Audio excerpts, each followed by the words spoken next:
Welcome back. আমরা এই মুহূর্তে দাঁড়িয়ে আছি রাঙামাটির কলেজ গেট রোডে। অনেক খোঁজাখুঁজির পরে একটা রেস্টুরেন্ট খোলা পেয়েছি, নাম হচ্ছে ব্যাম্বো শুট। সো আমরা খুঁজতেছিলাম যে রাঙামাটির অথেন্টিক কোথায় ব্যাম্বো চিকেন খাওয়া যায়। সো আমি জানি না এটা কতটুকু অথেন্টিক হবে বা ভালো হবে, বাট ট্রাই করতে দোষ নাই, কারণ অন্য কোনো রেস্টুরেন্টে আগে থেকে আমাদের বুক করা ছিল না খাবারের জন্য। সো এটাই ট্রাই করে দেখি, চলেন।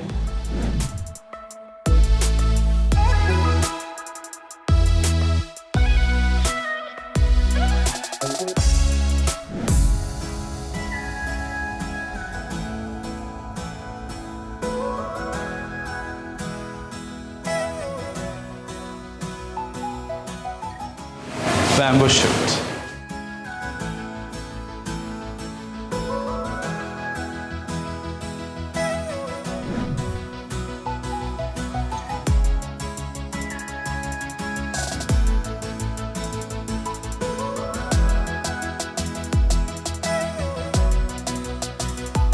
আমরা জায়গা খুঁজে পাচ্ছিলাম না ভালো কোথাও খাওয়ার জন্য।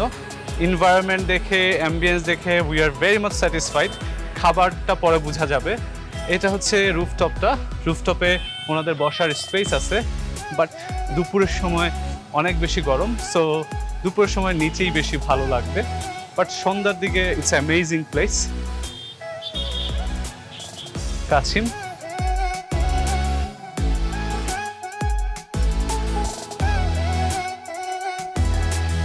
এটা বারবিকিউ জোন না? এখানে বারবিকিউ করা হয়। খুবই সুন্দর একটা ভাইব পুরো রেস্টুরেন্টটা জুড়ে, মন ভালো করে দেওয়ার মতো।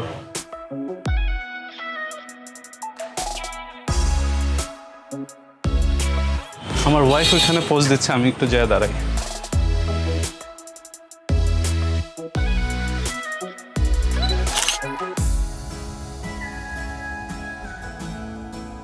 সো আমরা ব্যাম্বো শুটে আছি। ব্যাম্বো শুটের খাবারগুলো চলে আসছে।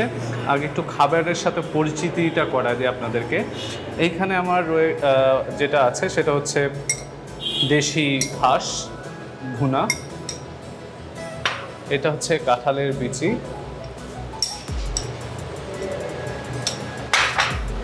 এটা হচ্ছে মুরগি ভুনা, দেন এটা হচ্ছে লাউ চিংড়ি, এটা বাঁশকরুল চিংড়ি, এটা মরিচ ভর্তা, এইটাও একটা আমি ঠিক জানি না এটা কি, এটা সিম দিয়ে কিছু একটা করছে, আর এটা হচ্ছে লাউ শাক পাতা দিয়ে, আর এটা হচ্ছে ডাল। সো আমরা ওনাদের কাছে আজকে, ওনাদের মেনুটা প্রত্যেকদিন চেঞ্জ হয়, এক এক দিন এক একটা জিনিস ওনারা করে, যেটা অ্যাভেলেবিলিটির উপরে ডিপেন্ড করে আর কি।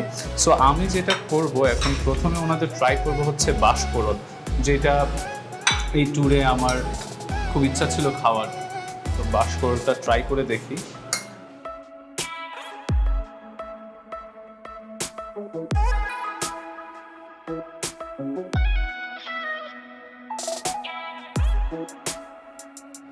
Man, amazing.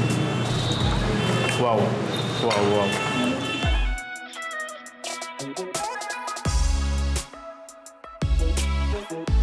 ভাষায় প্রকাশ করা যাবে না ভাই। মানে অবভিয়াসলি আমাদের চিন্তা ছিল অথেন্টিক পাহাড়ি খাবার খাওয়ার জন্য, পাহাড়ি কোনো ঝুমঘরে যেয়ে খাওয়ার, বাট আমি জানি না ঝুমঘরের রান্না মনে হয় না এর থেকে ভালো হয়। আমার কাছে তো খুব ভালো লাগতেছে।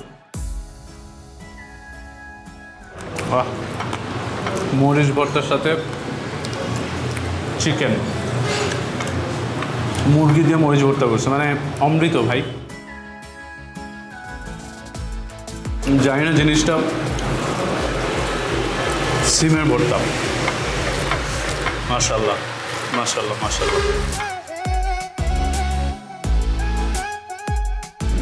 এই অঞ্চলে হাঁসের রান্নাটা নাকি একটু ডিফারেন্ট হয়। আমার বউ খালি আমার বলছে মুরগিটা খাওয়ার জন্য, আমি মুরগিটা খাবো অবশ্যই।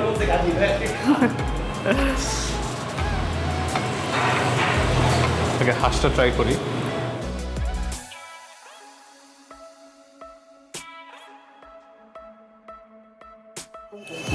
প্রত্যেকটা খাবার একটার থেকে একটা।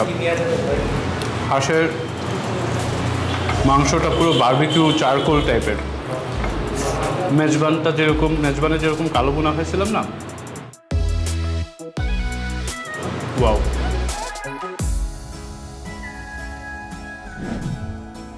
শি ইজ রাইট, আমার খাওয়া ওয়ান অফ দ্য বেস্ট।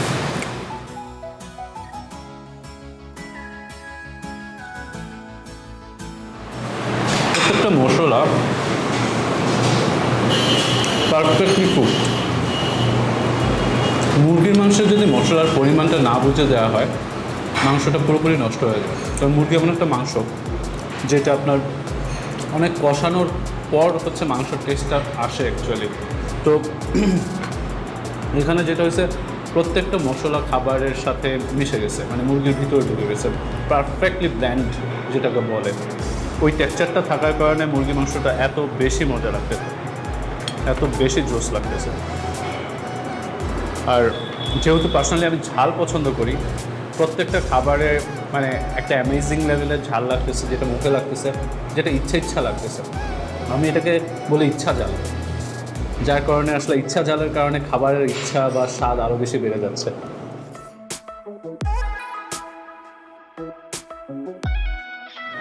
আমি একটু লাউ চিংড়িটা ট্রাই করি।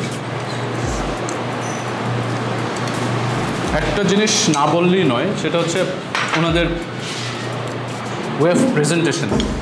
প্রত্যেকটা খাবারের প্রেজেন্টেশন খুবই চমৎকার, দারুণ। মানে বিলিভ মি, আমরা আগের থেকে বলে আসিনি বা আগের থেকে কোনো কিছু ওনারা জানতো না আমরা কি বা কেন আসছি। তারপরেও যেইভাবে ওনারা খাবারগুলো, মানে এটাই ওনাদের ন্যাচারাল এবং নর্মাল খাবারের টেক্সচার। ওয়াও।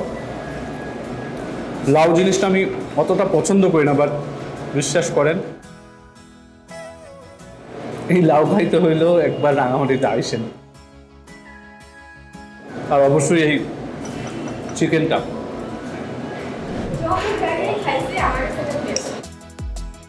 তো এই জন্য বললাম যে রাঙামাটিতে আসলে মাস্ট ট্রাই ব্যাম্বো শুট। আমি ওনাদের কাছ থেকে খবর নিলাম যে ওনারা ব্যাম্বো চিকেনটা অর্ডার দেওয়ার পরে করে। সো যেটা আমি করব, আমি রাতে ওনাদের কাছে ব্যাম্বো চিকেন খাওয়ার জন্য আসবো। ওভারঅল ফুড এক্সপিরিয়েন্স রাঙামাটিতে আসার পরে আমি চিন্তা করতেছিলাম যে কেন কিছু অথেন্টিক পাচ্ছি না, কেন পাহাড়ি খাবার পাচ্ছি না। তো সেইটার যে একটা হতাশা নিজের মধ্যে ভিতরে ছিল, সেটা আজকে খাবারের পর আমার কেটে গেছে। কারণ আলহামদুলিল্লাহ, মাশাআল্লাহ, যা খাইলাম, এই পরিবেশন, খাবারের রান্না সব কিছু ঘরোয়া এবং প্রত্যেকটা জিনিস এত বেশি টেস্টি, মনে হচ্ছে যেন হয় না মায়ের হাতে রান্না আমরা যেটা বলি, ওই টাইপের একটা ভাইব আছে। মানে বাসায় রান্না করার যে ভাইবটা, ফিলটা, ওই ফিলটা খাবারের মধ্যে আছে দেখে খাবারগুলো এত বেশি মজা লাগছে আমার কাছে মনে হয়েছে। সো আপনাদেরকে ইনভাইট করলাম আমি, অবশ্যই ব্যাম্বো শুটে আসেন, খাবার দাবার খান, আশা করি হতাশ হবেন না। এবং আমি যে একটু বাড়িয়ে বলিনি সেটা তখনই বুঝতে পারবেন। And last but not the least, stay happy, keep yourself safe. তার পাশে হচ্ছে মেক এ উইশ কাউন্টার। এখানে সাধারণত মানুষ পয়সা ফেলে যদি কোনো কিছু বলার থাকে তাহলে বলতে পারে। সো আমি একটা উইশ করব। I don't believe in this, but তারপরেও আমি একটা জাস্ট এভাবেই দিচ্ছি।